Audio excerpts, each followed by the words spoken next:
আমরা চরের মানুষ, চর ছাড়া কই যাবো, এই চরেই হামার মরণ। কথাগুলো বলেছিলেন কুড়িগ্রামে নদী ভাঙনের শিকার মোমেনা বেগম। ৭০ বছরের জীবনে অন্তত ২৫ বার শিকার হয়েছেন নদী ভাঙনের। ব্রহ্মপুত্রের স্রোতে হারিয়েছেন নিজের সন্তানকেও। একের পর এক ভাঙনে হারিয়েছেন বসতভিটা, আবাদি জমি, গবাদি পশু। তবু চর ছেড়ে কোথাও যেতে চান না তিনি।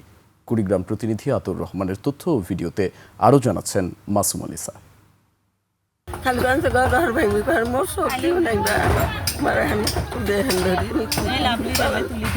ভাঙন কবলিত বিশারপাড়া আশ্রয়ণ প্রকল্পের বাসিন্দা মোমেনা বেগম বলছিলেন তার জীবনের গল্প।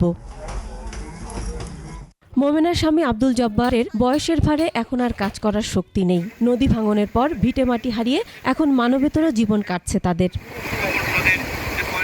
গেল ৭ দিনে ব্রহ্মপুত্রের নদী ভাঙনে চিলমারি ইউনিয়নে অন্তত ৭০টি পরিবার বসতভিটা হারিয়েছে। ভাঙনের ঝুঁকিতে প্রায় ৩০০ পরিবার। ঝুঁকিতে শিক্ষা প্রতিষ্ঠান, ইউনিয়ন পরিষদ ভবন, ভূমি অফিস, বাজার, নির্মাণাধীন বন্যাশ্রয়ণ কেন্দ্র, মসজিদ ও মাদ্রাসা সহ গুরুত্বপূর্ণ স্থাপনা। ভাঙনে ক্ষতিগ্রস্ত পরিবারের সদস্যরা কেউ আত্মীয়ের বাড়িতে, কেউ পাশের চরে, আবার কেউ উঁচু জায়গায় ঘর সরিয়ে নতুন করে বসতি গড়ার চেষ্টা করছেন। তবে কোথাও স্থায়ী আশ্রয়ের নিশ্চয়তা নেই। যাই যেটা ঘর আছেন সেই ঘরটা ভাঙিয়ে নিয়ে যাবে, কেউ কাজে কেসাল না থাকারও জায়গা নাই। কি অবস্থা, মানে এগুলো যে নিয়ে যা কোথায় উঁচু জায়গা পালা করবো আল্লাহ জানে।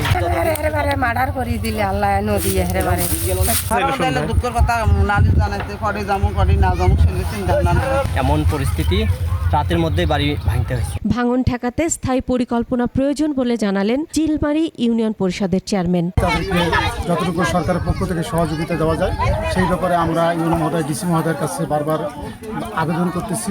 পাওবো জানায় চরাঞ্চলে স্থায়ী নদী রক্ষা প্রকল্পের জন্য তাদের কোনো বরাদ্দ নেই। তবে জরুরি ভিত্তিতে ১৫০০ জিও ব্যাগ বরাদ্দ দেওয়া হয়েছে, সেগুলো ডাম্পিং এর কাজ চলমান। আমরা ৩৬টি পয়েন্ট আইডেন্টিফাই করেছি। ইতিমধ্যে ২২টি জায়গায় আমরা কার্যক্রম শুরু করেছি।